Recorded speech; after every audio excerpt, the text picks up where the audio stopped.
Bom dia, meus irmãos, a graça e a paz do Senhor Jesus. Bom dia. Ao você acordar, o que é que a gente faz? Aquele levantar e uns polichinelos? Pagando, né? Muito bem. Hoje nós vamos, em continuidade, a nossa escola dominical em Colossenses, como está bem ali, né? Ainda estamos no capítulo 1. Tenho gostado particularmente desse material porque ele não sai sobrevoando os textos rapidamente, mas a gente está indo num passo bem tranquilo.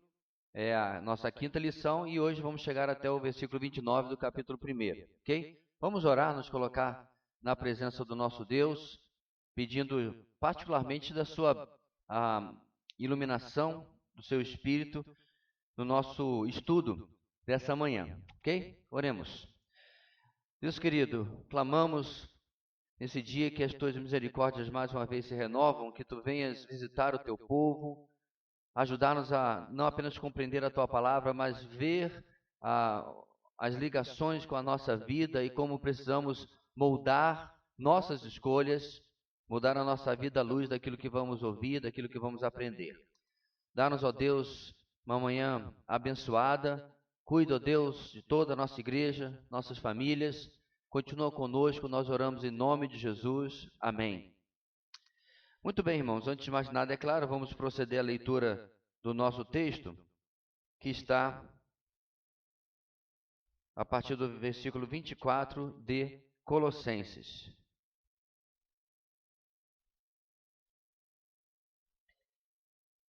Diz assim a palavra do Senhor. São 5, 6 versículozinhos, vamos ler bem forte a uma só voz. Todo mundo achou? Amém? Quem não achou, diga EBD, você está no lugar certo. Ok? Vamos juntos a uma só voz. Agora me alegro em meus sofrimentos por vocês e completo no meu corpo o que resta das aflições de Cristo, em favor do seu corpo, que é a igreja. Dela me tornei ministro de acordo com a responsabilidade por Deus a mim atribuída de apresentar a vocês plenamente a palavra de Deus, o mistério que esteve oculto durante épocas e gerações, mas que agora foi manifestado a seus santos. A ele quis Deus dar a conhecer entre os gentios a gloriosa riqueza deste mistério que é Cristo em vocês, a esperança da glória. Nós o proclamamos, advertindo e ensinando a cada um com toda a sabedoria, para que apresentemos todo homem perfeito em Cristo. Para isso eu me esforço, lutando conforme a sua força, que atua poderosamente em mim. Muito bem, irmãos, esse é o final deste capítulo. O que nós vamos ver nesta manhã, meus irmãos, nesse curto trecho, é uma conclusão daquilo que Paulo já vem tratando nesse primeiro capítulo, alertando os irmãos na cidade de Colossos, os quais ele não conhecia. Já falamos, esta não é uma igreja plantada pelo apóstolo, certo? É uma igreja que ele tem um vínculo através de Epáfras, a quem ele recomenda, a quem ele elogia, tudo isso nós já passamos. E agora ele vai passar por uma parte mais pessoal. E aí eu queria fazer aqui um alerta, meus irmãos. É claro que quando nós falamos sobre alguma coisa relacionada a pastores, ministros, e particularmente aqui, um apóstolo, a nossa tendência é meio que dizer assim, vamos ver o que tem para falar sobre eles. E a nossa lição, em alguns pontos, parece que vai levar para este lado. Mas eu quero reforçar, irmãos, uma coisa que eu comecei a aplicar para a minha vida desde a minha adolescência. Eu já mencionei isso aqui algumas vezes. O meu pastor morava bem longe da nossa igreja. Eu não sei exatamente quanto dá, mas da Ilha para Tijuca é um chão, certo? Não é pertinho não, você anda pra caramba, e ele morava lá, por diversos motivos. E eu não me lembro de chegar para o culto, para a EBD, e o meu pastor chegar depois de mim. Morava longe e era um dos primeiros a chegar, não me lembro dele atrasado, enfim. O meu ponto é que eu comecei a raciocinar o seguinte: se ele mora lá longe, ele pode chegar na hora e está sempre nas programações, eu que moro aqui a 1, 2 quilômetros posso chegar também.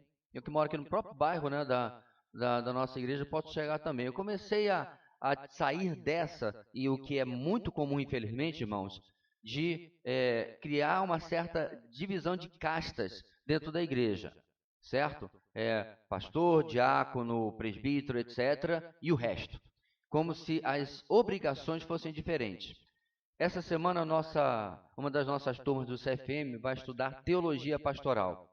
E uma coisa muito pertinente que foi dita no final de uma das aulas é que, no momento de perguntas e respostas, é que isso que está ali na lista, irmãos, de Tito e de Timóteo, sobre as atribuições de um episcopos, né, de um presbítero, de um bispo, pastor, na verdade, são atribuições que a gente quer ver em qualquer crente.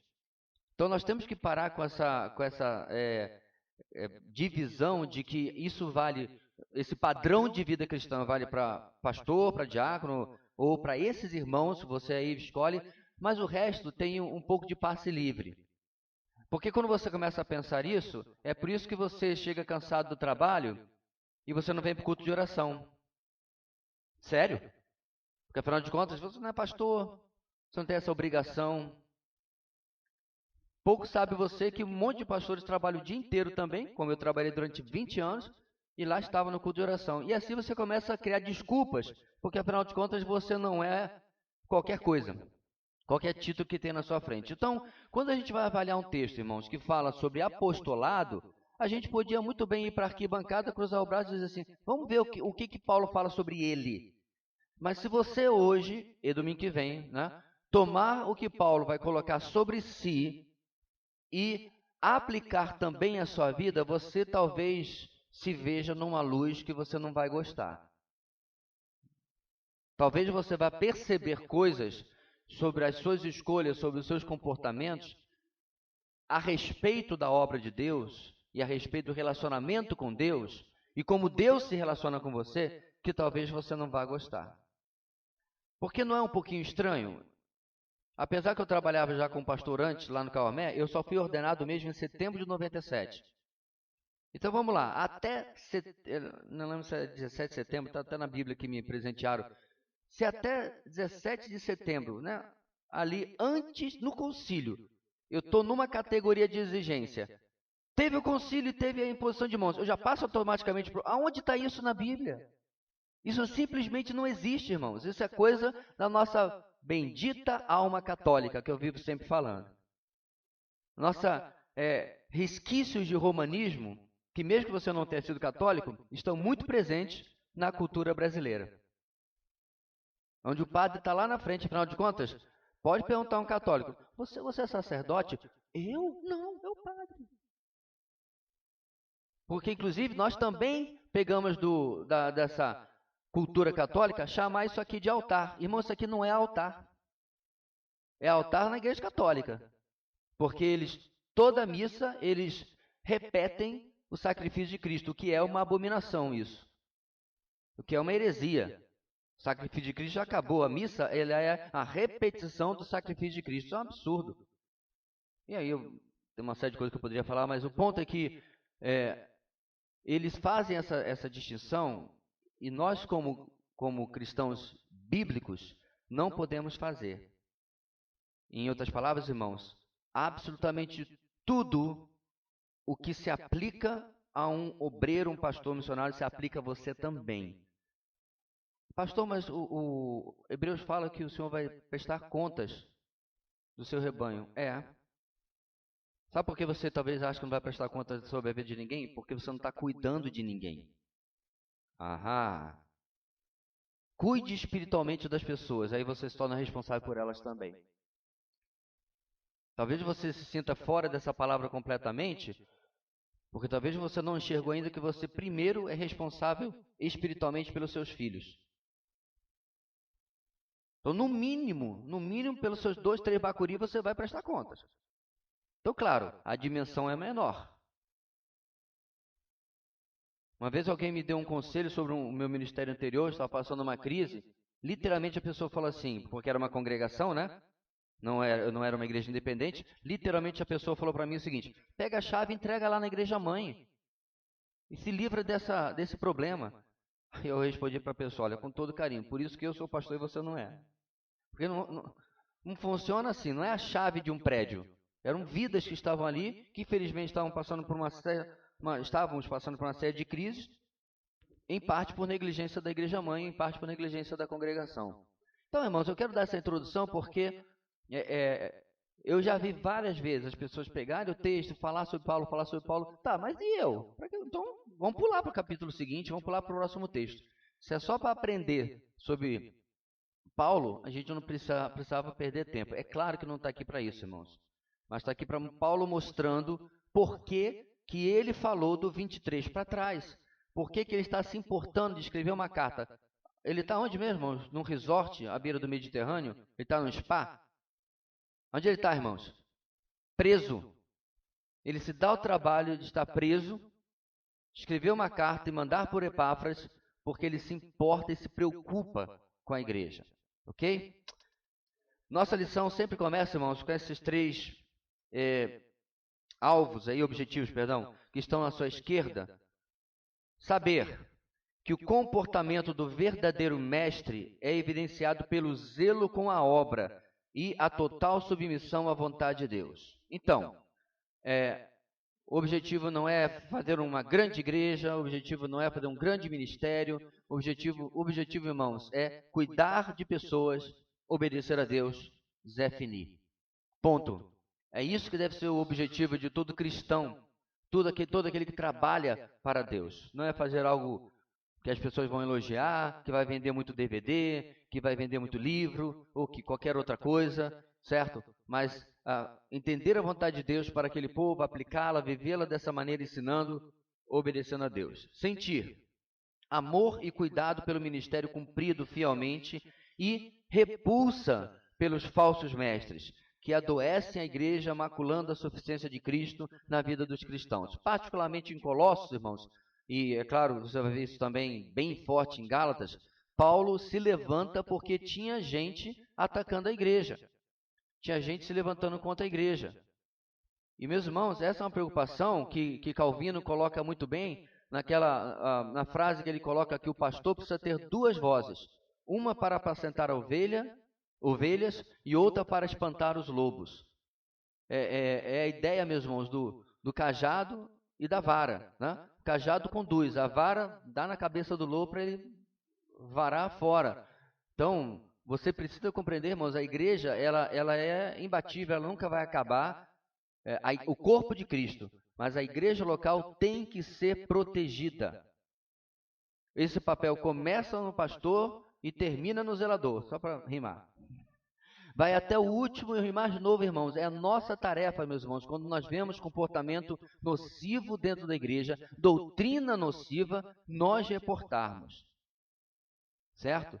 Lá no Rio de Janeiro, a igreja batista, o irmãozinho lá foi ficando e, de uma maneira equivocada, a pessoa responsável pela EBD, o pastor confiou nela, colocou esse camarada para dirigir uma classe com 6, 7, 8 meses que estava na igreja. Daí, mais uns 2, 3 meses, ele comentou na sala, em Gênesis, que nós estamos pregando à noite, que a narrativa de Adão e Eva era uma metáfora. Esse tipo de afirmação dá vontade de dar um duplo carpado giratório no peito. Eu vou te contar uma coisa dessa. Dentro de uma EBD. Graças a Deus, irmãos, esses irmãos não eram vaca de presépio. Aí falaram assim, professor, como é que é? Metáfora só quer dizer que é uma ilustração? É uma figura de linguagem? E aí tinha um irmãozinho lá um pouco mais experiente, falou assim, mas professor, como pode ser isso? Jesus trata como um fato histórico. E ele ficou todo errado e tal, tentou se consertar e ficou ainda pior do que estava. Depois da classe, nem pensaram. Procuraram a irmã, nós queremos conversar com a irmã e com o pastor. Ela falou, olha, o irmão fulano que está responsável pela nossa classe afirmou isso, isso e isso. Irmãos, eu tratei isso na primeira mensagem de Gênesis, há 5 meses atrás. Desfazer a historicidade da narrativa de Gênesis não é coisa pouca. É algo seríssimo. Não é uma metáfora, não é uma ilustração, não é um conto do embate do bem contra o mal e um monte de baboseira que liberal fala. Não. É uma descrição histórica, factual do que aconteceu. Adão e Eva eram pessoas como eu e você, provavelmente mais bonitos. Mas ele igualzinho. certo? Não tinha duas cabeças, ou não tinha nenhum, ainda ia crescer, né? Ainda não estava evoluindo, não andava apoiado sobre os nós do dedo. Não, pessoas inteiras, completas como você, como eu disse, provavelmente muito mais bonito e mais saudável, né? Bem, deixa eu acabar de fazer, não tinha mazela nenhuma, não tinha problema nenhum, então, com certeza, estavam em superioridade em relação a isso, mas pessoas de verdade. E os irmãos se levantaram por causa dessa defesa que está aqui. Finalmente, agir, sendo fiel ao verdadeiro ministério para o qual Deus o vocacionou e combatendo os falsos mestres e suas doutrinas enganosas. Ministério, pastor, aí, tá vendo? Essa parte aí é para o Senhor. É porque você não compreendeu o que significa a palavra de ministério. E Paulo vai usar uma palavra muito interessante, se você, creio, já estudou, né, a nossa lição, que vai lhe surpreender. Ele não vai usar a palavra que normalmente nós acreditaríamos que ele usaria nesse sentido aqui, mas vai ser muito bom para nós compreendermos como ministério algo muito mais abrangente. Nossa introdução, irmãos. O que levaria um homem com uma saúde debilitada e sem as duas pernas a arrastar-se por uma estrada de areia escaldante, ir para a praça pública e pregar o Evangelho de Cristo? O que levaria um homem a aguentar perseguição, humilhação e abandono para que o Evangelho de Cristo fosse anunciado entre os seus? O que levaria um homem a portar-se com resignação diante do sofrimento por causa da pregação do Evangelho? O que levou um homem a cumprir de maneira responsável seu ministério de proclamador de Cristo Jesus? A resposta para tudo isso é um mistério centrado em Jesus Cristo. Embaixo ele vai explicar quem é essa pessoa, mas a gente pode pegar esse primeiro parágrafo, irmãos, e equiparar a todos aqueles que normalmente nós enxergamos como heróis da fé. Né? Nós enxergamos naquele patamar de, nossa, eu queria tanto ser um, mas não é por quê? A única diferença, meus irmãos, entre você e Hudson Taylor é que provavelmente Deus não lhe chamou para pregar no interior da China. Fora isso, você tem que descobrir o que Deus quer que você faça. Algumas das coisas que Deus vai exigir ou ordenar que nós façamos vão dar certo destaque, com certeza absoluta. Né? Vão criar nomes que a gente vai conhecer na história da igreja. Mas se esses nomes estivessem lá porque eles buscaram isso, aí eles não mereciam nem ser citados. Mas se você já leu sobre a história, por exemplo, de Hudson Taylor, ele de longe era um homem estrelista. Muito pelo contrário, um homem extremamente humilde.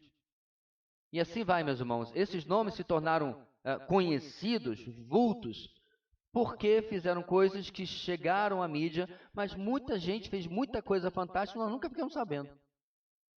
Lembra daquela história que eu contei para os irmãos? Foram visitar o Carandiru, antes dele ser demolido, o pastor, e pediu para ir na ala de aidéticos. E quando chegou lá, viu lá na última cama lá uma senhora, né, pequenininha, cabelo preso, coque na cabeça, aquele típico lá, conversando com o preso que estava ali acamado por causa da AIDS, né? E aí ele perguntou para o funcionário, para o segurança que estava acompanhando na visita, quem é aquela senhora? Ah, aquela é a irmã fulana. Eu nem lembro o nome da criatura, eu ouvi a história há muitos anos, eu já esqueci o nome dela. Ela todo dia vem para orar e ler a Bíblia para os que estão internados aqui, escrever cartas para os parentes, ler as cartas que chegam. E aí o pregador, meus irmãos, que estava contando essa história, porque ele foi fazer ele era o que estava fazendo a visita e perguntou da senhora, ele falou assim, você já ouviu falar da irmã fulana? Eu não tinha ouvido antes. Então, o reino de Deus, irmãos, a igreja, a história da igreja é cheia de gente anônima, que não chegou a ter nome como Hudson Taylor, como Charles Spurgeon, ou como o nome que a gente vai ver aqui no próximo parágrafo, que para aqueles que são daquela região, né, são muito conhecidos, porque eu estive lá e ouvi a história dele. Quando eu li aqui a lição, eu falei, eu ouvi essa história, quando eu estive lá em São Luís.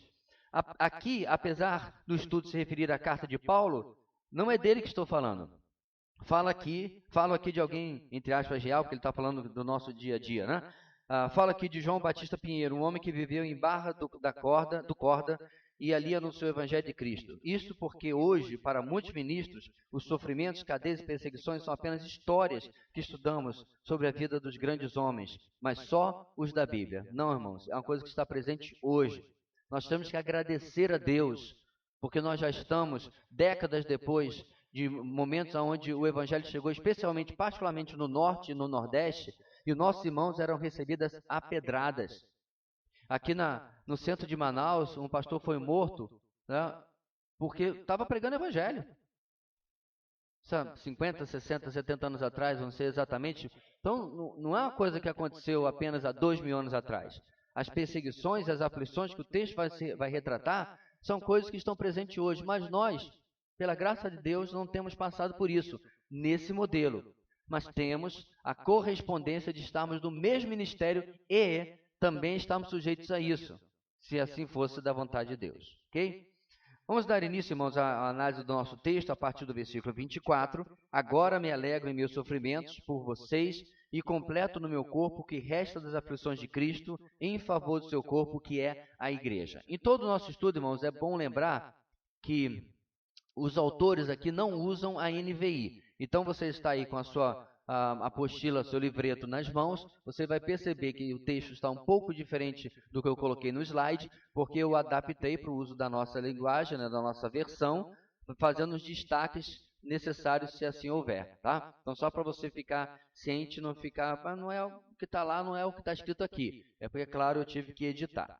Primeiro, irmãos, a postura do ministro diante do sofrimento. A postura de todo crente que é ministro diante do sofrimento.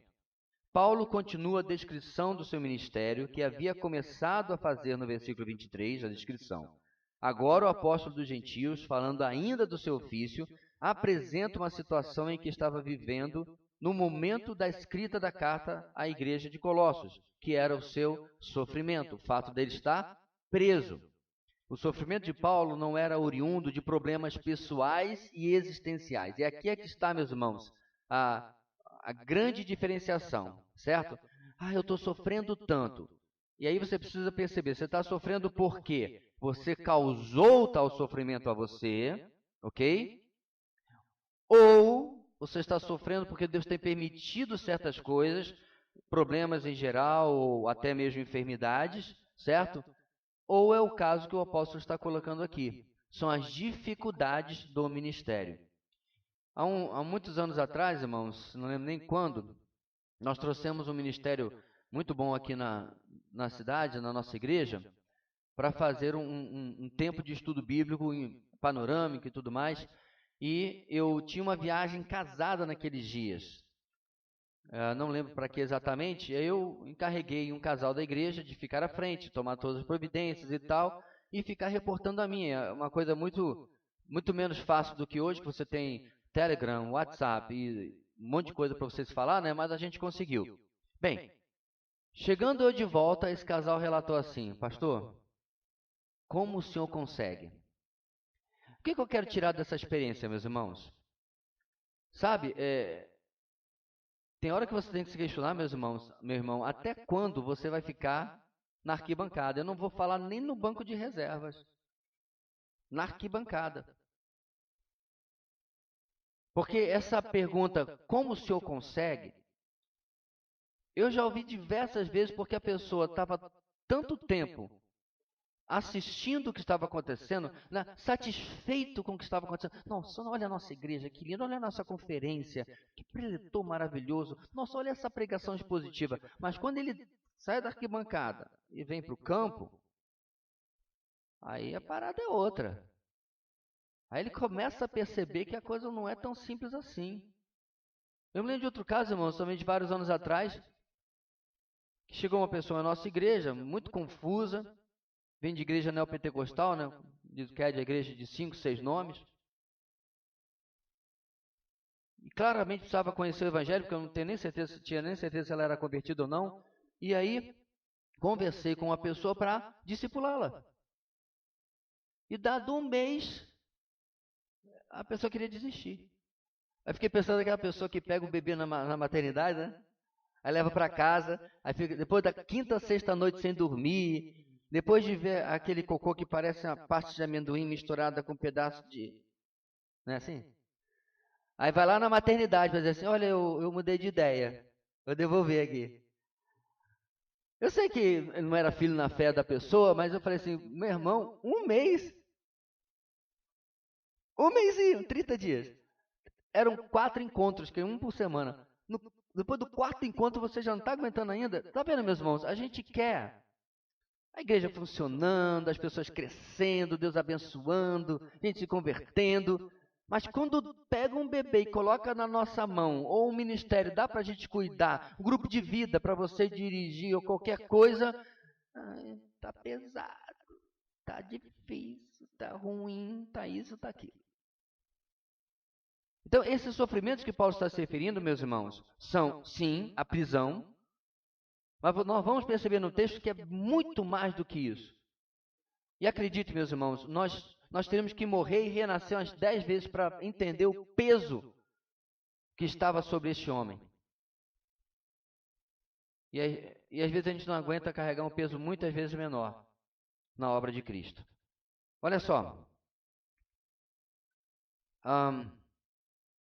O sofrimento de Paulo não era oriundo de problemas pessoais e existenciais, como já dizemos. Ao dizer que em meus sofrimentos, como está na NVI, ou no seu material ele está pegando da Almeida Revista e Corrigida, agora no que padeço, certo? Usado pelo autor, o apóstolo estava afirmando que estava enfrentando um momento de sofrimento, mas que tal sofrimento tinha sua origem fora dele. Como eu disse, não é porque ele tomou más decisões, não é porque ele estragou a sua vida, não. Ele não era culpado desse sofrimento. A causa do seu sofrimento era a causa da pregação do Evangelho da Igreja de Cristo Jesus. Pois, como sabemos, Paulo estava detido em Roma por causa da pregação do Evangelho. Então, irmãos, vamos lá. Eu só posso me identificar com Paulo se eu também for preso por causa do Evangelho? Vai complicar no Brasil. A não ser que você literalmente quebre a lei, né? Invada um prédio privado e comece a pregar e seja arrastado de lá, preso por... Mas você não vai ser preso por pregação do Evangelho, vai ser preso por invasão. Né? Porque tirando o Boulos e o pessoal dele, o resto de nós somos presos por invasão, né? No Brasil. Então, não é ser preso por pregação do Evangelho. Então, para viver literalmente o que ele está acontecendo aqui, você ia ter que ir para um país bem distante, bem diferente do nosso. Qual é o equivalente disso, irmãos? Qualquer problema, sofrimento que nós passemos por causa da obra e por causa das pessoas que cuidamos na obra. Você está entendendo o paralelo que eu quero construir aqui, irmãos? Porque, de novo, se você ficar assim, não, isso é com o apóstolo que está passando problema, numa era de perseguição e está preso em Roma, eu crio um monte de desculpas para mim. Eu não tenho que fazer nada, porque dificilmente eu vou me identificar com isso aqui. A única coisa em comum que eu tenho com o apóstolo Paulo, literalmente aqui, é que, pela graça de Deus, eu pude visitar Roma. Fora isso, e eu estava visitando, como turista. E ele não. De resto, eu não tenho como literalmente passar por o que ele passou. Porém, irmãos, este ano completo, pelo menos de ministério pastoral, 26 anos. Eu sei exatamente o que é isso, adaptando e aplicando as situações que eu já vivi nesses 26 anos. Eu sei o que é as unhas do lobo e eu sei o que é o dente da ovelha. Isso, irmãos, não é coisa para pastor. Isso alcança qualquer pessoa que saia da sua zona de conforto e cuide de outros. O cuidado pastoral, não de pastor, mas o cuidado pastoral como ato ministerial, não como título, é uma das coisas mais interessantes, meus irmãos, porque você é ferido pelas pessoas que você cuida. Ah, pastor, então eu não quero isso aí não. E por acaso não é a mesma coisa que paternidade e maternidade? Ou vai dizer que você, como filho, nunca magoou seus pais? E você, como pai, como mãe, nunca foi magoado pelos seus filhos. A paternidade e a maternidade espiritual, irmãos, o pastoreamento é a mesma coisa. E não é opcional. Não é uma escolha que eu possa ou não fazer. Porque quando eu não faço, eu de fato estou em desobediência. Quando eu acho que ser crente saudável é só sentar e ficar ouvindo pregações positivas e aula de teologia, eu não entendi ainda a palavra ministério, que a propósito significa serviço. Mas qual a atitude de Paulo diante do sofrimento? Ele mesmo nos responde quando diz no início do versículo 24, estou em depressão. É isso que está, irmãos, no versículo 24? Hã? Me alegro ou regozijo-me. O que Paulo está tomando? Será que é um tarja preta?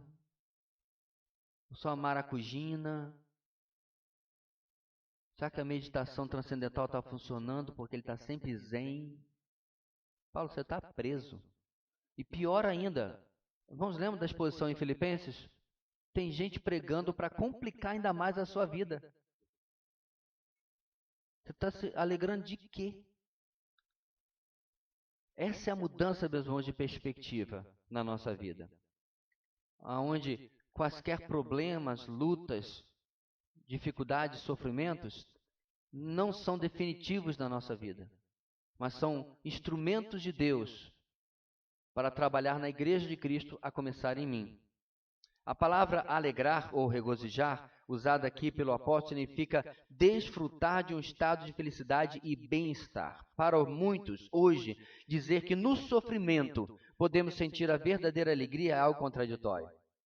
Então, o que levava Paulo a falar de uma verdadeira felicidade em meio ao sofrimento?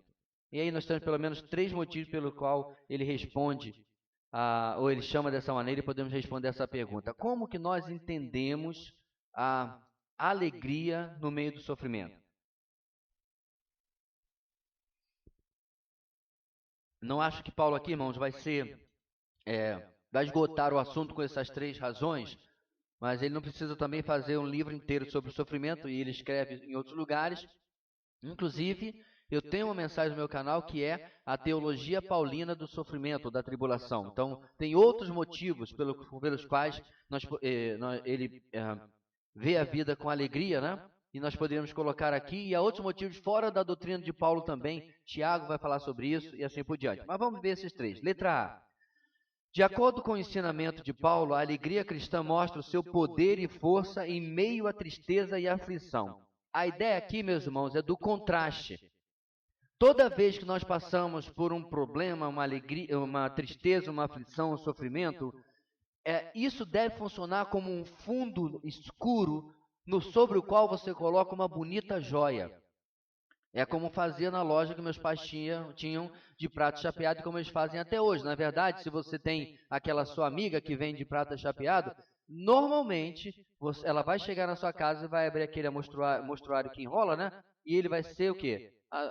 Preto, né? Azul marinho, vinho, umas cores escuras, para destacar a joia que está em cima. Essa é a ideia da letra A. A ideia onde aquilo que nós estamos vivendo ruim destaca ainda mais as bênçãos que temos recebido em Cristo Jesus. O problema, irmãos, é que eu enfio a minha cara naquele fundo escuro, tanto que não consigo enxergar o brilho, as joias do que Deus está fazendo ao meu redor. Compreende? Eu não consigo enxergar o que Deus está fazendo porque eu estou concentrado no problema, na dificuldade, onde quer que seja.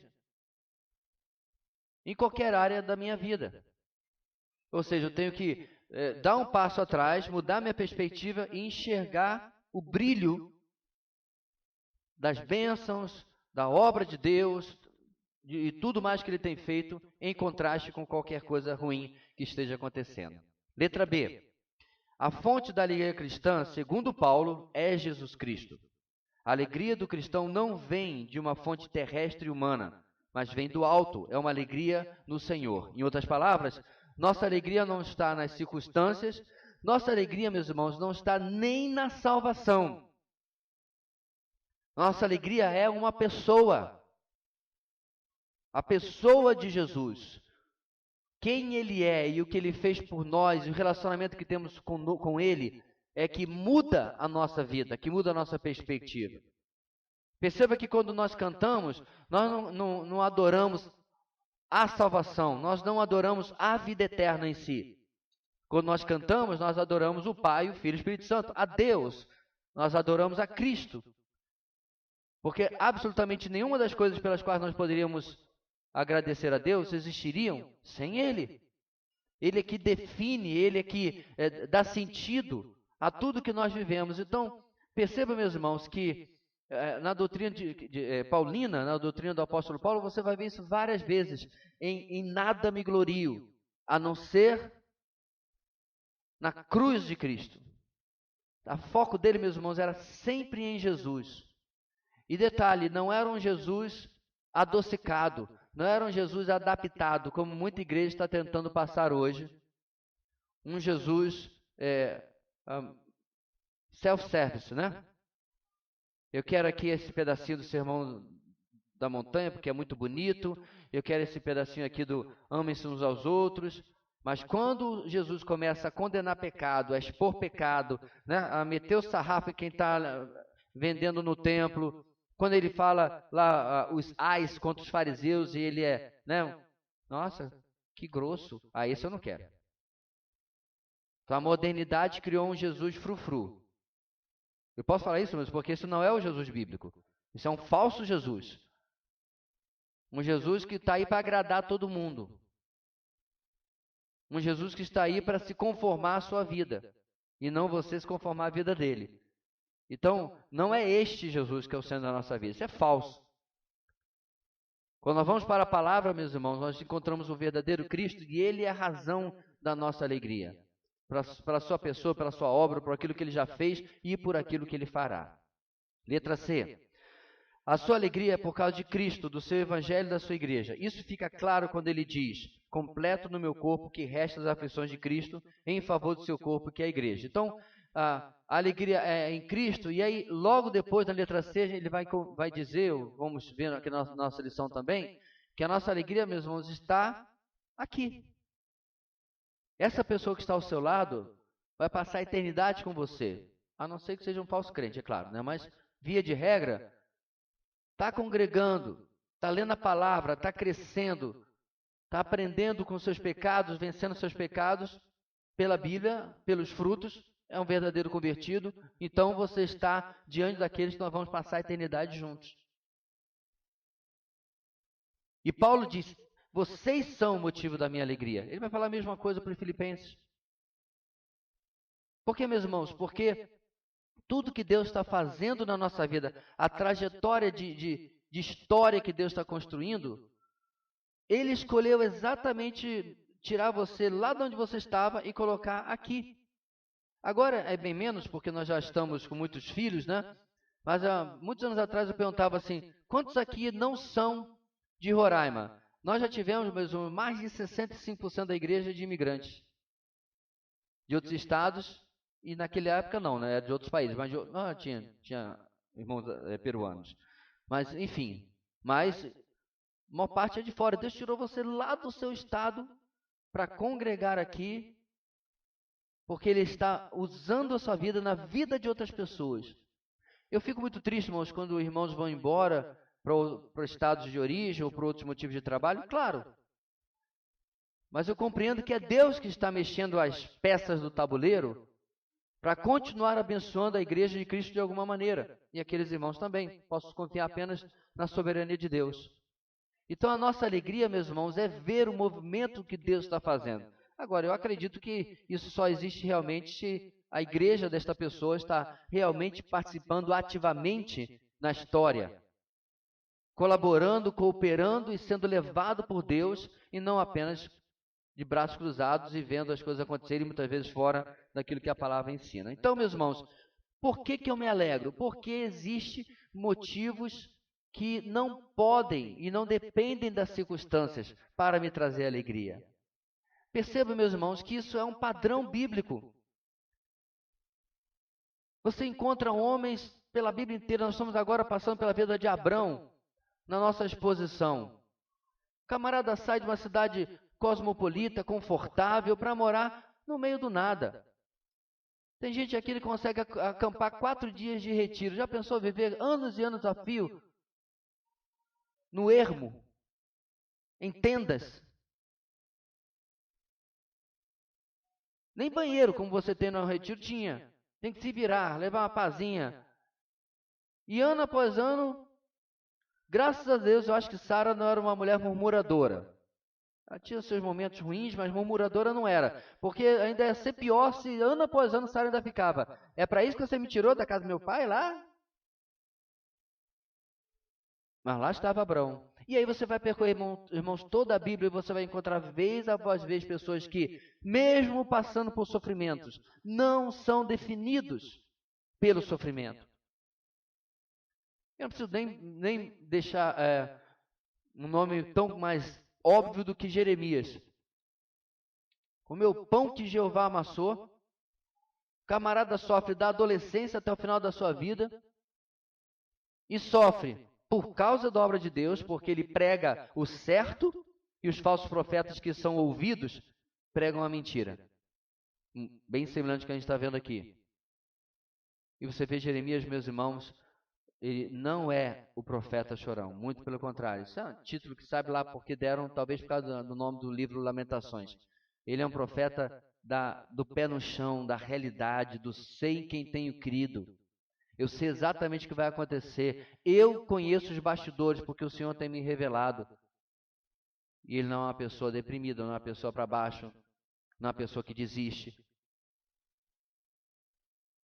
Num dos momentos que ele tem um pouco mais de, talvez, falta de energia e de motivação, reclama com Deus e Deus fala assim, ei, levanta porque não começou ainda nem a piorar. Esse é o discurso motivacional de Deus. Em vez de Deus virar para Jeremias e falar assim, vai dar tudo certo, cantar para Jeremias, né? Em vez dele virar para Jeremias e dizer assim, não, inclusive dar uma palavra boa, como a de hoje do nosso texto, Abraão, sou seu escudo. Porque Deus às vezes faz isso também, mas não é motivação vazia não, ele aponta para si. Mas com Jeremias, nem isso. Ele vira para Jeremias e diz assim, se você correu com um homem e se cansou, o que vai acontecer quando você correr com cavalos? Se você correu no terreno durinho, certinho, nas planícies e tal, o que vai acontecer quando você começar a correr nos charcos do Jordão, no meio da lama? Em outras palavras, está reclamando de quê? Começou nem a piorar. Então, meu irmão, muito cuidado quando você ora para Deus, reclamando da sua situação. Pode ser que Deus lhe dê a unção de Jeremias. Unção que você nunca vai ver em igreja nenhuma fazendo campanha. Né? Venham, irmãos, para a unção de Jeremias. Ano passado foi a unção de Estevão. Não tem. Ninguém faz campanha dessa daí. Até porque não existe nenhuma dessas unções, nem das que eles falam, mas vocês sabem o que eu quero dizer, né? Então, meus irmãos, esse é o motivo da nossa, de Paulo e da nossa alegria. Não devemos entender o versículo, continuando ainda no 24, e completando no meu corpo o que resta das aflições de Cristo em favor do seu corpo, que é a igreja, não devemos compreender este versículo como se Paulo estivesse suprindo ou completando a obra redentora de Cristo. Claro que não, porque essa já foi completada. Somente o Cordeiro de Deus sem pecado poderia morrer pelos pecados do mundo. E aí nós temos aqui um pedaço do comentário de Warren Wiersbe. As aflições referem-se às pressões da vida, às perseguições que Paulo suportou. Em momento algum, esse termo é usado para o sofrimento sacrificial de Jesus Cristo. O sofrimento de Cristo chegou ao fim, mas seu corpo, a igreja, ainda sofre ao permanecer firme na fé. Pastor, mas o que Paulo fala aí dá a entender isso aí. O pensamento por trás aqui, irmãos, pode ser feito paralelo com a ideia de santidade, certo? Paulo escreve, e nós somos os santos de Deus. Nós somos os santos de Deus, separados para uso e propriedade de Deus. Agora, nós ainda não estamos num processo de santificação. Então, a santificação tanto é um estado, quanto é um processo. A ideia de Paulo aqui, meus irmãos, é que o sacrifício de Cristo e os seus sofrimentos são redentivos e já terminaram na cruz, está consumado, ponto. Mas existe um sofrimento que acompanha o cuidado com a igreja, certo? É como você também poder comparar entre o nascimento de uma criança e o cuidado com a criança. A morte de Cristo inaugurou a igreja, certo? Especialmente porque ela não existia no Antigo Testamento. Desculpe alguns irmãos que pensam assim. A morte e a ressurreição de Cristo inaugura a igreja. E agora? Tem que cuidar do bebê. E é isso que Paulo está falando, irmãos. E nós só podemos agradecer muito ao Senhor por não estarmos sendo chamados a completar o sofrimento de Cristo da mesma maneira que Paulo. Nós somos, meus irmãos, numa exigência de Deus muito menor. e ainda assim, como disse alguns minutos atrás, nós achamos espaço para reclamar. Então, há, sem dúvida nenhuma, ainda esse processo em andamento. E isso acontece exatamente quando eu e você servimos a igreja, servimos aos irmãos em suas necessidades, em suas lutas, suas dificuldades, e assim continuamos fazendo aquilo que Paulo está mencionando aqui no versículo 24. O sofrimento por causa de Cristo é uma realidade na igreja de Cristo. Esse sofrimento, como nos mostra o apóstolo Paulo, deve gerar uma alegria indizível. Essa mesma verdade podemos encontrar em outros textos da Sagrada Escritura. E nós vamos ler algum desses textos agora, irmãos. Mateus 10, 25. Marcos 13, 13, então. Oi, todos odiarão vocês por minha causa, mas aquele que perseverar até o fim será salvo. Todos odiarão vocês por minha causa. Olha aí a previsão de Jesus. Jesus era maravilhoso em palavra motivacional. Pega essa aí para você ficar motivado. Vão te odiar.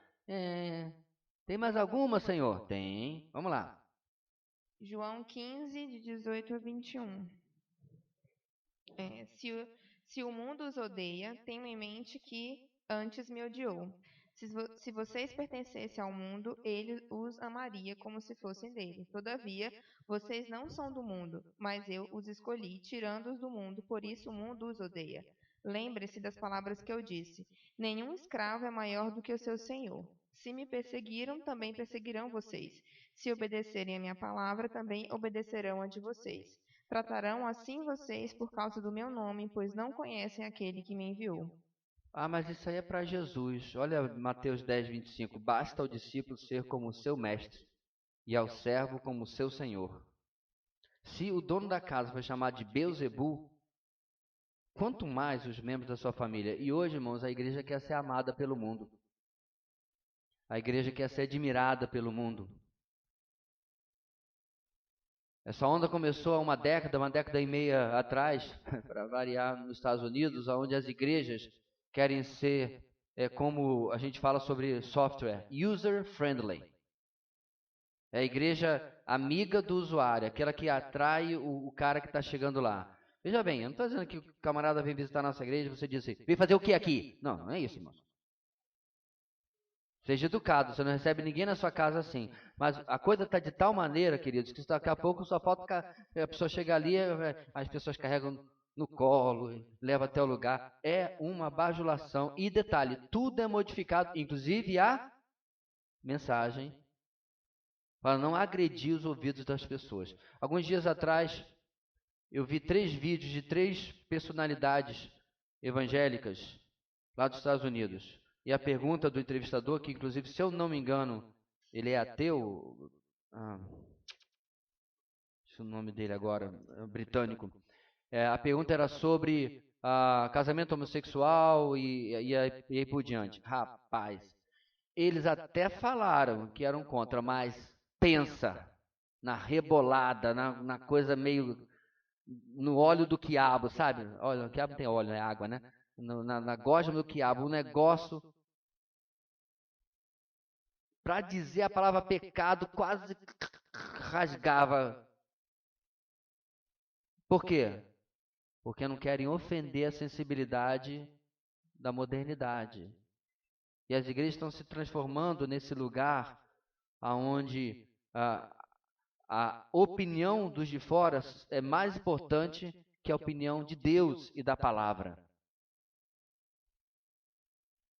Porque nós só pensamos, irmãos, às vezes de maneira binária, maneira preto e branco, em 2 extremos. Ou você agrada o máximo e totalmente possível, ou você é uma pessoa grossa, estúpida, intolerante. Não.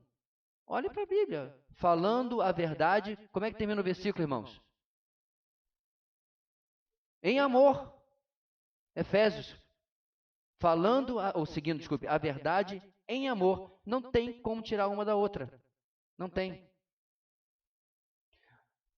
O jovem que chegou a Jesus e perguntou sobre a vida eterna, O que o evangelista, o que o autor do evangelho diz numa nota de parênteses, né? Qual foi a atitude de Jesus para com ele? O amou. E nem por isso Jesus adoçou a mensagem. Vá, vende tudo que você tem, dá aos pobres e vem e siga-me. Porque ele idolatrava as suas posses. E o texto diz que Jesus o amou. Amar é falar a verdade. Não é rebolar e se contorcer diante das situações que ofendem o mundo e colocar uma mensagem aguada para poder ser aceito.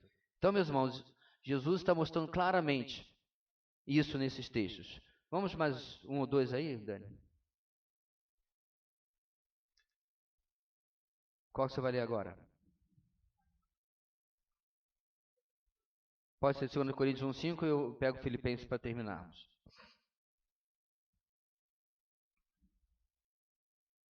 2 Coríntios 1,5 e depois Filipenses 3,10.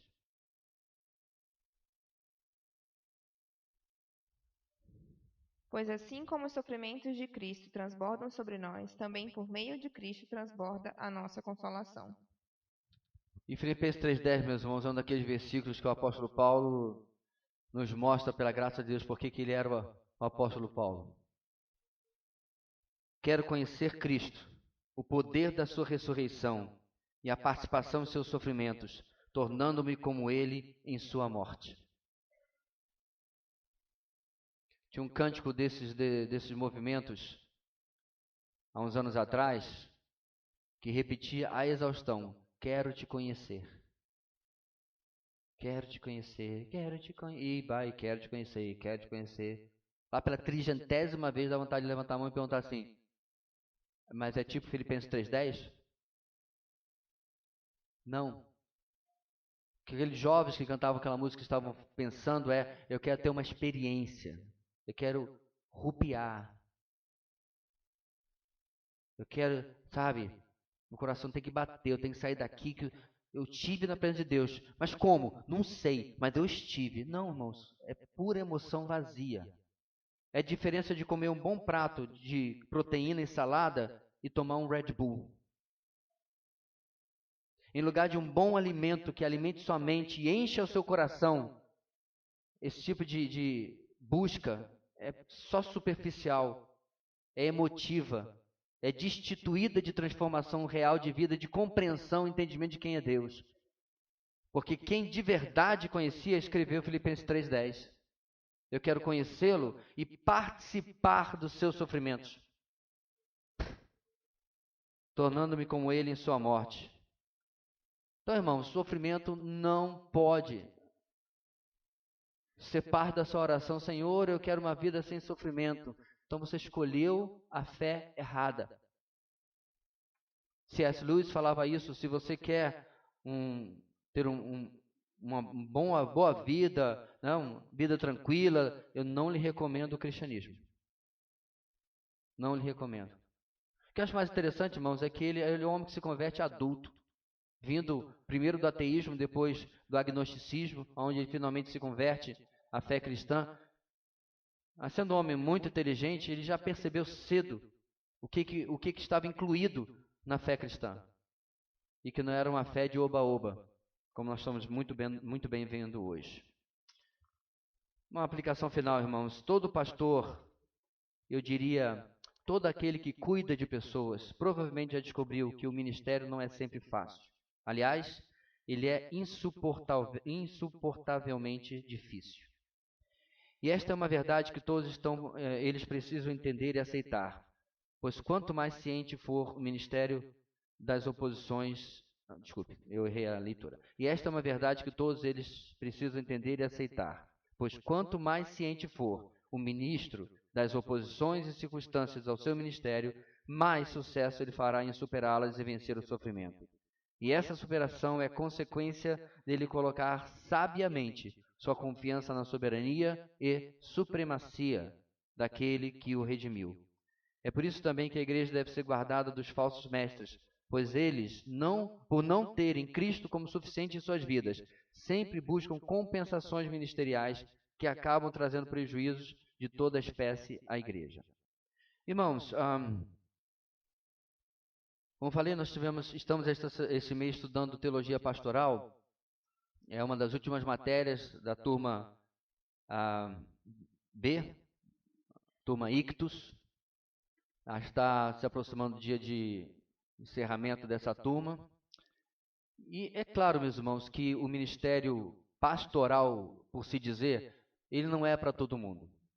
E não é porque aqueles para qual ele é não são especiais, são melhores, são de outro patamar. Não. É porque nenhum ministério é para todo mundo. Por exemplo, ministério infantil não é para mim. Eu sou muito bom para brincar com criança. Eu até tentei, porque está na descrição do trabalho, ensinar os meus. Mas está uma classe assim. Irmãos, quando eu dei aula de inglês, não de Bíblia, para criança pequena, eu tive que puxar forças de onde não tinha. E era extremamente um negócio fora, experiência quase extracorpórea. Então não é o meu ministério, porque não é para todo mundo.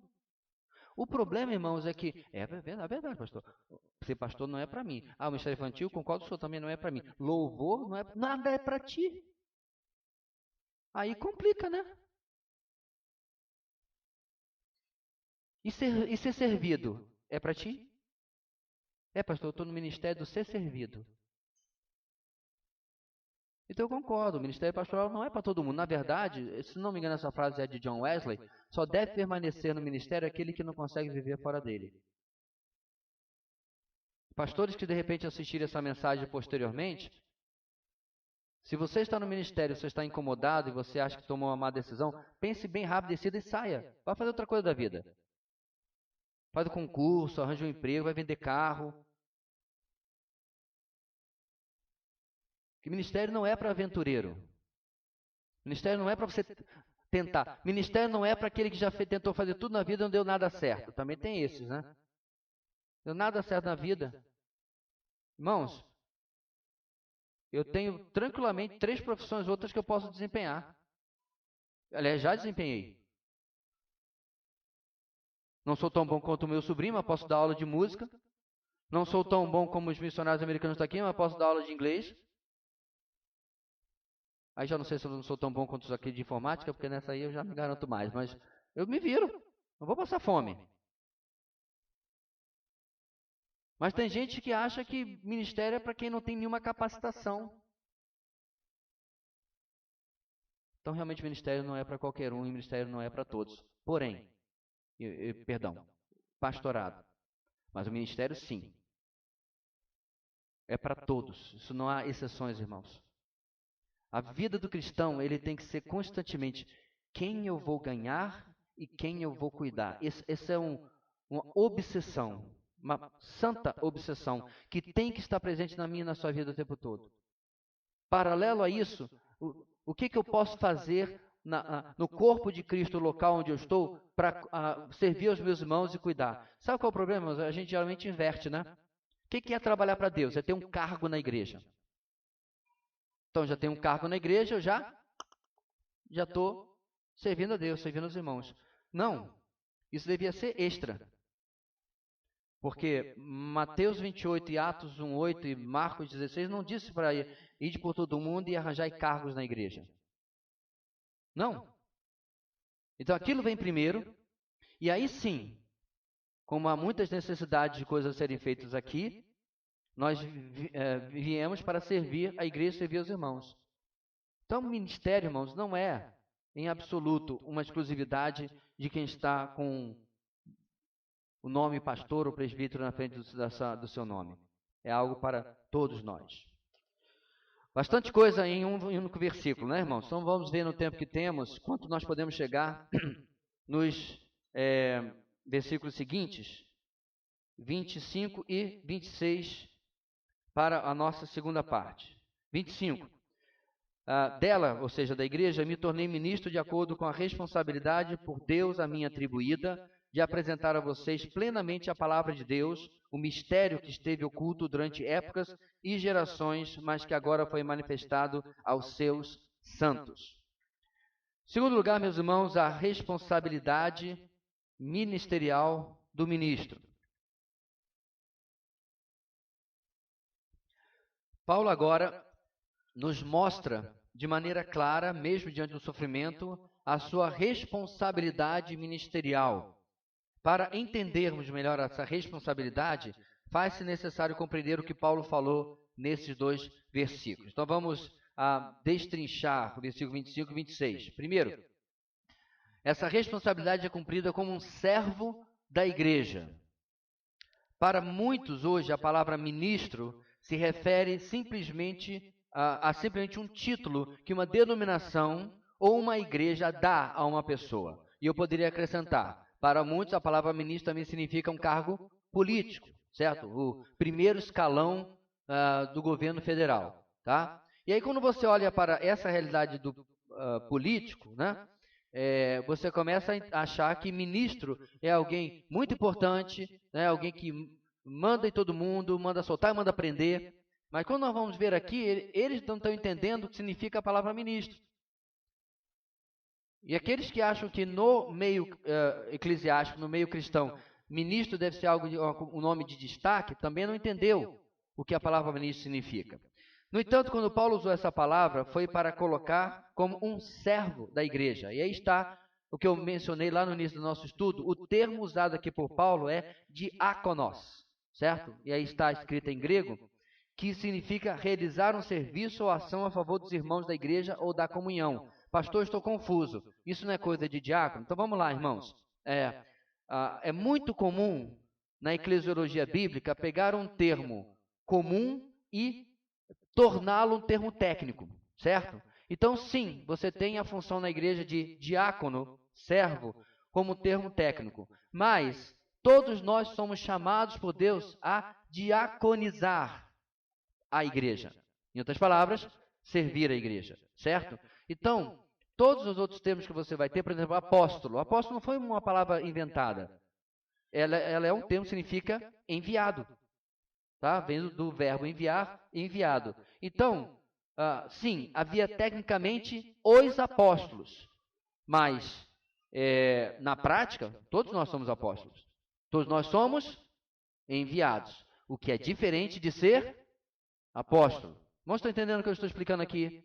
Então, é claro, há irmãos nas igrejas, né, que são escolhidos para servir às necessidades dos santos, diáconos. Diácono não é auxiliar do pastor, no sentido de polícia da igreja, certo? Diácono não é liderança espiritual como o pastor, para liderar a igreja como pastor. Infelizmente, são distorções desse ministério que a gente vê muito presente nas igrejas. Diácono, se você olha nas páginas do Novo Testamento, eram aqueles que cuidavam de necessidades físicas, certo? Por assim dizer, o agente social da igreja. Ok. Mas ainda assim, todos nós podemos agir como diáconos, podemos pastorear e todos esses termos. Então, esse é o termo que Paulo usa aqui.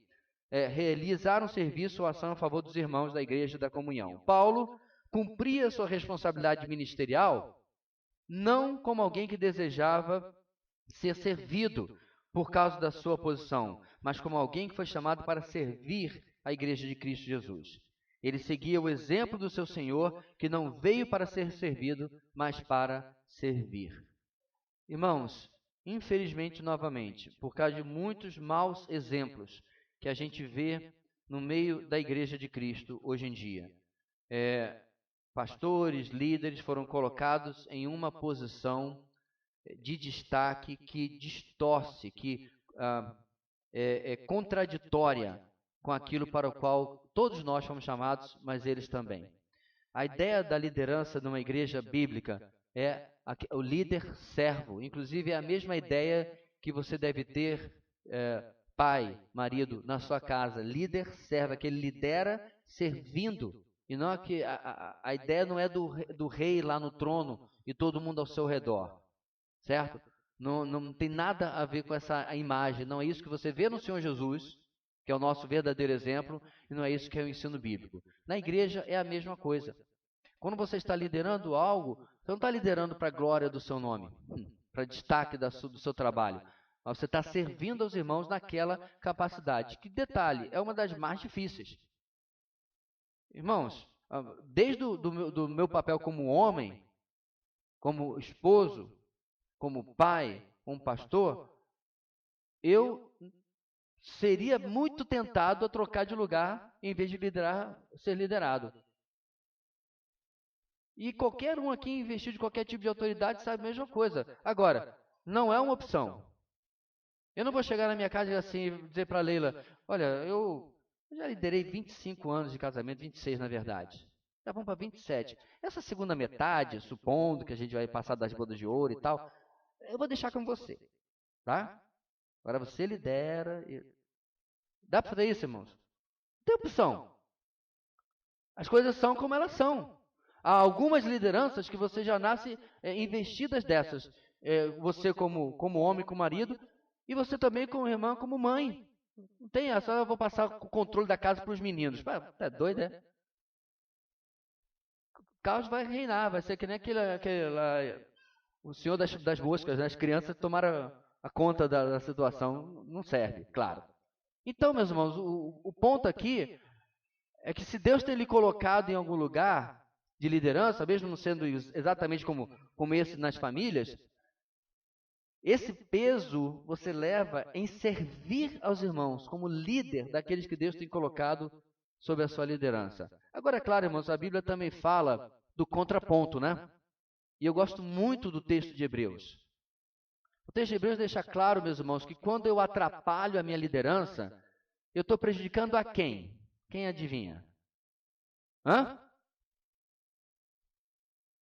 Quando eu atrapalho a minha liderança, quando eu sou uma pessoa difícil de ser liderada, quando eu sou uma pessoa que não atende às orientações e me rebelo, a quem que eu estou prejudicando de verdade? A si mesmo, a mim mesmo. É o que diz lá. Finalzinho do livro de Hebreus, o autor fala muito isso. Então, às vezes a gente vê assim, tá aqui, ó. Claro, ele é um líder, está advogando em causa própria. Lê o texto todo. Leia o texto todo. Fala que esse líder, que você acha que o camarada talvez esteja defendendo a classe, vai prestar contas, e aí diz que é para o seu benefício que você deve se submeter a ele. Lembrando sempre que não é no mesmo sentido que infelizmente tem em muitas igrejas por aí. Tá? Então, é cumprido como um servo da igreja, como um ministro, que significa a palavra servo. Segundo, irmãos, é cumprida de acordo com o plano de Deus. Cadê o meu slide? Sumiu. Pronto. Plim. O apóstolo sabia que seu ministério apostólico não era uma comissão dada por homens ou por uma igreja, mas era uma comissão dada pelo próprio Deus através do seu Filho Jesus Cristo. Paulo, por várias vezes, declarou que a sua vocação apostólica veio do Senhor. Paulo era um ministro responsável para com os irmãos em Cristo por causa daquele que o vocacionou. Vamos ler pelo menos um desses textos para lembrar? Em 1 Coríntios 9, 17, né? Porque se prego de livre vontade, tenho recompensa. Contudo, como prego por obrigação, estou simplesmente cumprindo uma incumbência a mim confiada. Então veja bem, vamos aqui fazer que nem os cortejadores, vamos por partes. Os homens têm participação na definição do meu chamado? Nós também vimos na aula de teologia pastoral, sem dúvida nenhuma, tá? O camarada vem lá e diz assim, pastor, eu sonhei essa noite e Deus disse para eu ser pastor. E o nome do camarada é Benedito.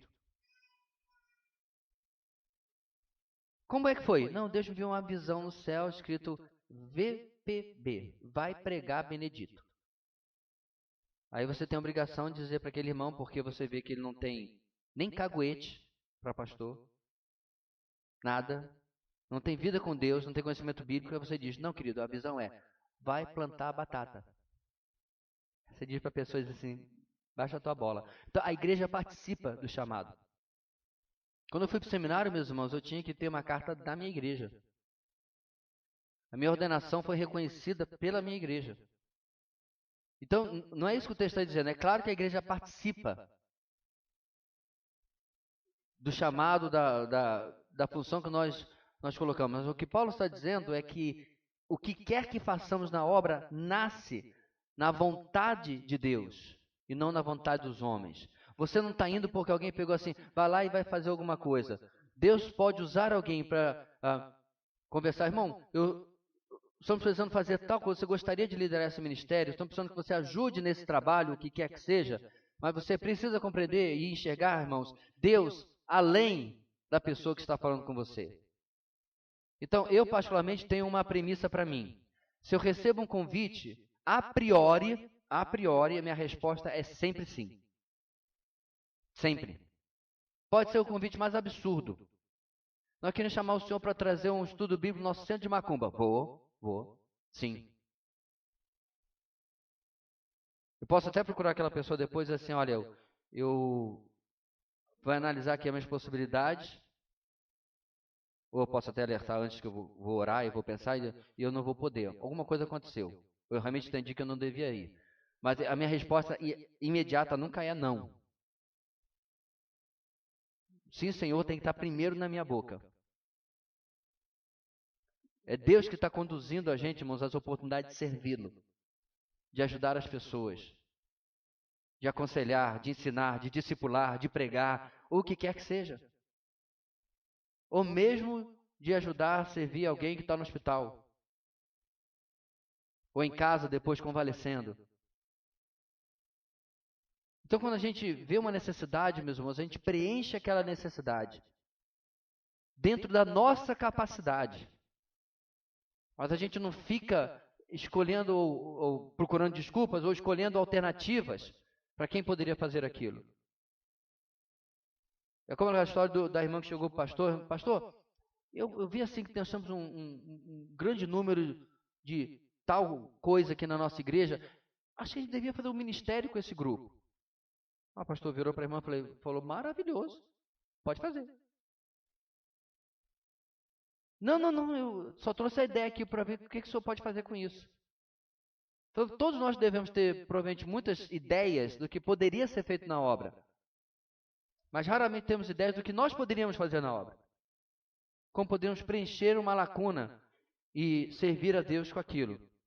Assim, meus irmãos, a compreensão de que Deus está agindo, de que Deus está operando na igreja, vai nos levar a ver as oportunidades como Deus nos levando, nos guiando para poder eu servir e a obra de Deus ser atendida, juntando as duas coisas segundo a sua vontade.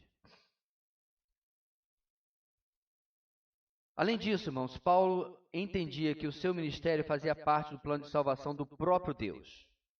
Ao usar a expressão dispensação de Deus, como está na sua lição e na versão que ele usou, traduzida na NVI, responsabilidade por Deus a mim atribuída, ele estava afirmando isso, pois tal expressão, quando usada no Novo Testamento, refere-se a toda a obra, história de salvação que Deus realizou. Paulo sentia-se como parte desse plano, pois Deus o havia levantado como dispenseiro da palavra de Deus para os gentios.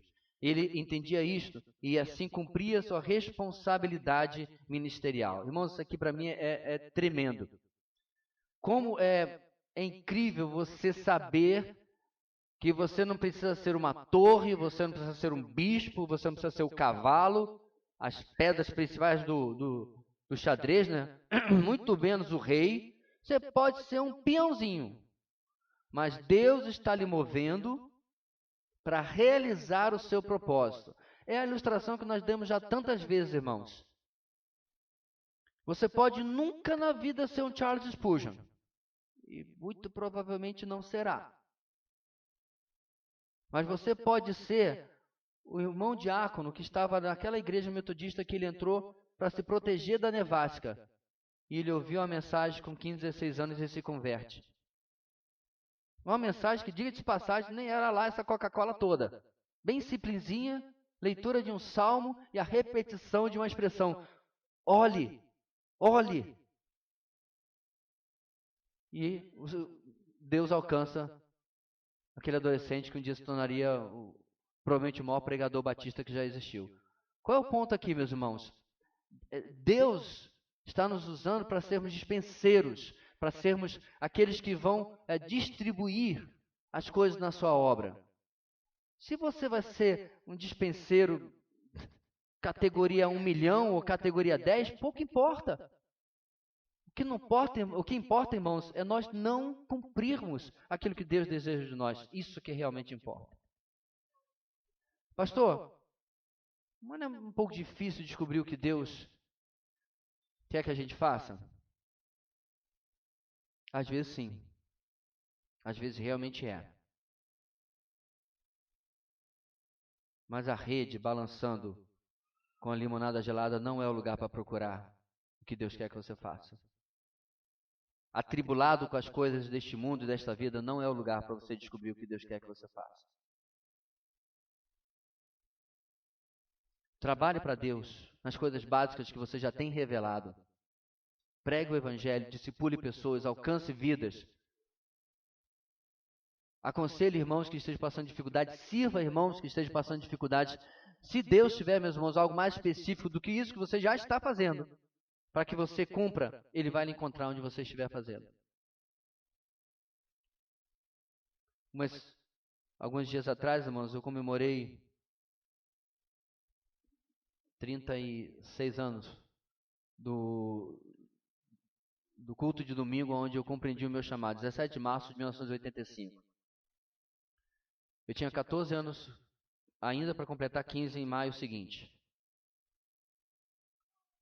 Aí você pode pensar assim, se eu tinha 14 anos, então eu só estava de boa, né? Pensando em futebol, videogame não, mas isso é coisa de hoje. O negócio era bola. Futebol, pensando nos amigos, jogar War, que eu adorava jogar War. Não, mas com 14 anos eu já era presidente dos adolescentes da nossa igreja. Há 2 anos. E estava começando os passos para começar a associação de adolescentes do nosso bairro inteiro, que na época tinha 500 mil de habitantes. O que Deus fez foi dizendo assim, você está indo nessa direção, deixa eu só fazer para cá, é para cá que eu quero que você vá. Desculpe o exemplo pessoal, mas o meu ponto aqui, meus irmãos, é que Deus não vai atrás de você na sua ociosidade. Deus vai atrás de você na sua operosidade. Isso é... Escreve aí, por favor, alguém que eu vou escrever você depois.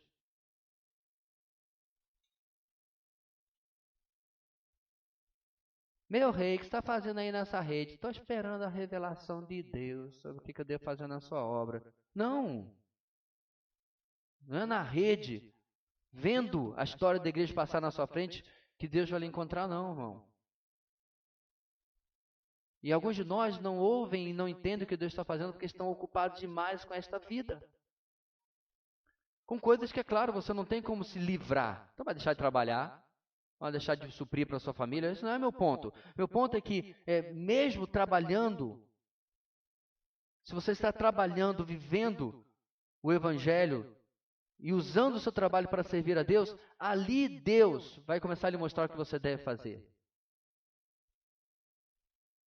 Irmãos, Deus é tão incrível que tinha uma irmã presa num país comunista há 50 e tantos anos atrás.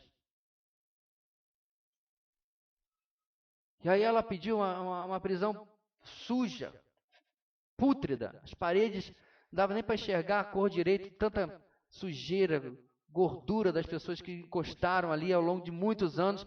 E ela pediu à carcereira balde, sabão e água.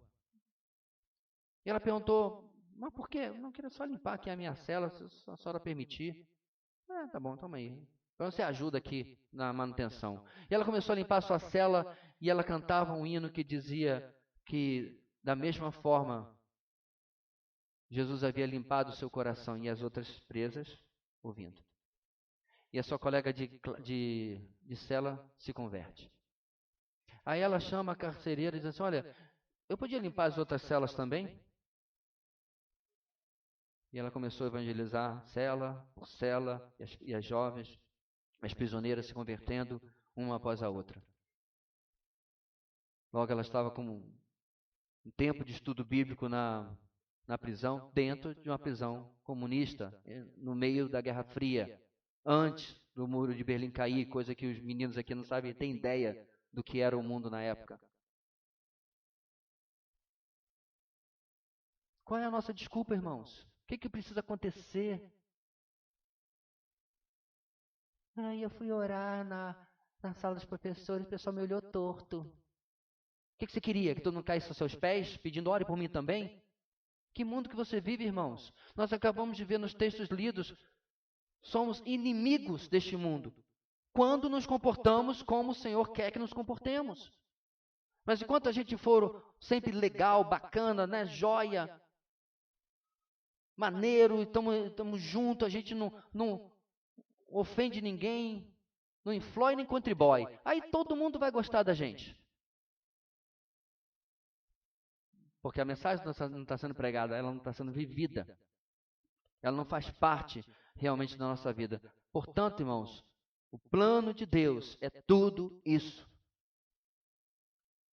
É termos o nosso trabalho para o Senhor dentro das realidades onde Ele tem nos colocado. Trabalho, escola, universidade, pandemia, sem pandemia.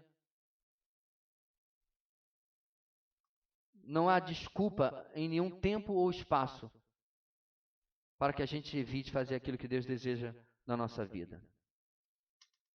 Deixa eu calcular aqui, meus irmãos.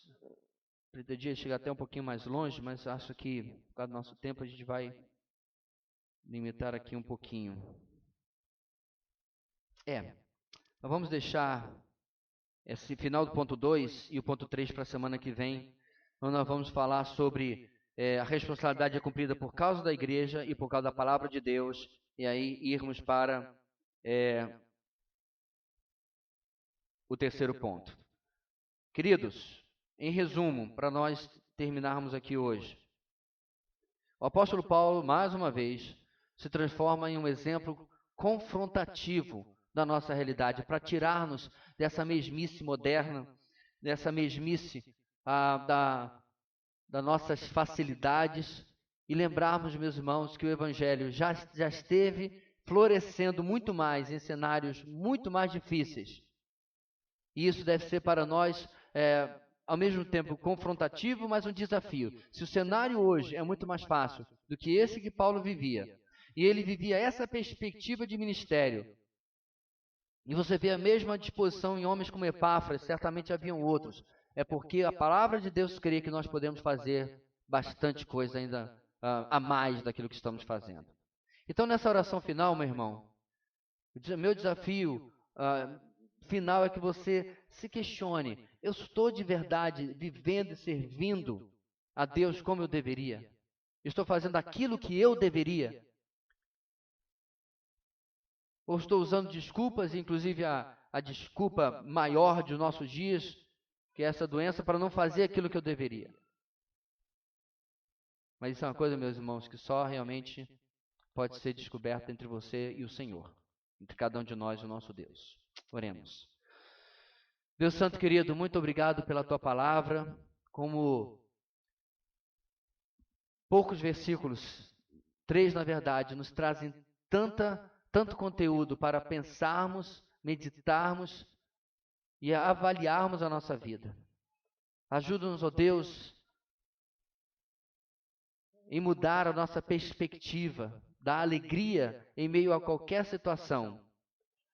Que o lamento e a reclamação, Deus, tão constante, já no mundo como um todo, como normalmente é, mas ainda mais nas circunstâncias que estamos vivendo hoje, que isso passe de nós e possamos viver do ponto de vista, da perspectiva bíblica, do alto, como o Senhor tanto nos ilustrou no texto de hoje, e assim buscando servir ao Senhor e servir a Igreja de Cristo.